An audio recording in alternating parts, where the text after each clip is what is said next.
Hey, what's up, nerds? It's Paul at Radio Free Hammer Hall, and today we're going to talk about some of the hubbub that has been going around in the internets from this past Nova Open with the cash prize at the Age of Sigmar GT.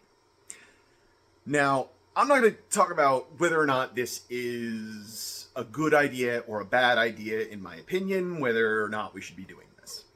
I am here for a little public service announcement. And maybe this can factor into the thinking that some people have about whether or not they think this is a good idea or something that should be done, and to factor in also for tournament organizers so they can also make a more informed decision about whether or not to give cash prizes at events. So, the issue, and I think Chuck from Strength Hammer also mentioned this briefly in his video the other day. That is that when we start handing out large cash prizes, we're going to start having tax issues involved. Now, I am a tax accountant. I do this professionally all the time. So I'm pretty familiar with how all of this works, what you're going to do. I'm not going to get into the weeds on the nitty gritty here, but I just want to give everybody a bit of an overview of how all of this works, what some of the reporting requirements might be because of this, and what some of the implications are if you don't do what you're supposed to do. Now, right off the top, I got to give the old, this is not tax advice and can't be used to try and avoid penalties with the IRS or some other taxing authority, yada, yada, yada. Please consult your tax advisor to get all of the actual detail on what you need to do here. Because this is going to be something important. I actually have heard about multiple tax issues already that have come up with relation to running Age of Sigmar events. So this is the sort of issue that is definitely real. It is already catching up to people with taxing authorities. And we just need to be aware of it and address it properly so we don't have problems in the future. So when we have bigger prizes, which is, doing cash prizes, you're also typically increasing the size of the prize. Technically, even when you receive a boxes of models or things like that in prize, if you have product in prize support, that is all technically taxable income in the United States. I know a lot of people won't quite grasp that or understand it or be familiar with how that could be. It's not just cash. If you're giving away $5,000 in merch, that's reportable too, and that's taxable income. So when we're doing it with cash, there's a lot more of a paper trail involved in it, and it'll be a lot easier for the IRS to catch up with people. And also, when we're doing cash prizes, you're not going to hand somebody $5,000 of merch. Usually it's a couple of small things. It'll probably be below any sort of reporting threshold anyway, most of the time. But if we're doing cash, like $1,000 cash prize or more, get to $5,000 cash prizes, there get to be some problems here. And that is, first of all, if you're giving out a cash prize like this, you need to issue the recipient a W-2G, which reports to the IRS the amount of money that they received. If you receive that needs to go on your tax return, be included in income. If you fail to do that, the IRS is going to match up their end of that form with your tax return, see a discrepancy, and send you a notice or an audit. Now, in addition to that, once you get over a certain dollar threshold on that W-2G, you're going to be required to withhold taxes from those winnings. So a $10,000 prize could very quickly become a $7,000 prize because you had to withhold the money. Now, the withholding actually is going to effectively help the person receiving that W-2G so they don't get much of a surprise tax bill at the end of the year from that extra income, which will happen if you don't have withholding. If anybody remembers that famous Oprah show when she gave away cars to the whole audience, there was a scandal after that because she didn't withhold anything, and all these people had to pay taxes on the value of the car they received. So she ended up, after realizing that, giving people a second amount of money in cash to pay the taxes on what they were given. So that is the basics there. This also becomes even more complicated and even more important issue if you have a foreign person that is receiving the prize. Then you also, pretty much no matter what, have a withholding requirement.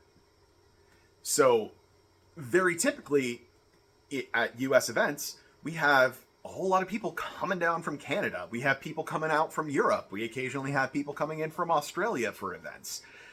If any of those win cash prizes, they need to be, you need to do tax forms associated with it. You need to withhold the money. And very important with the withholding, you also need to then file the forms with the IRS and pay that withholding amount over to the IRS. If you are required to withhold and you fail to withhold, that's still going to be on you. That is something called backup withholding. Depending on the type of form it is that you failed to file or that you failed to pay the withholding, they will basically charge you an amount to you, basically paying the tax on behalf of the person that should have received the form or the withholding. But that becomes your liability. So it's kind of making the assumption that they're not reporting that in income, so you have to pay the tax on behalf of them who didn't pay it. And that's whether or not they actually even still report that in income. Some people will anyway. IRS doesn't care. On top of that, you will also have penalties and interest. Penalties for most things with the IRS are typically 20% of the amount that you owe, and then interest runs from the date that you had to pay it. So, this can potentially get people in a lot of hot water. Are you going to go to jail for this? Probably not. Not unless you're, not unless we're talking about crazy amounts of money. Is the IRS really going to get that kind of thing involved? I know people panic about anything to do with the IRS. This is mostly about they're going to charge you money, and that sucks. And it's going to make your life complicated, and that sucks too.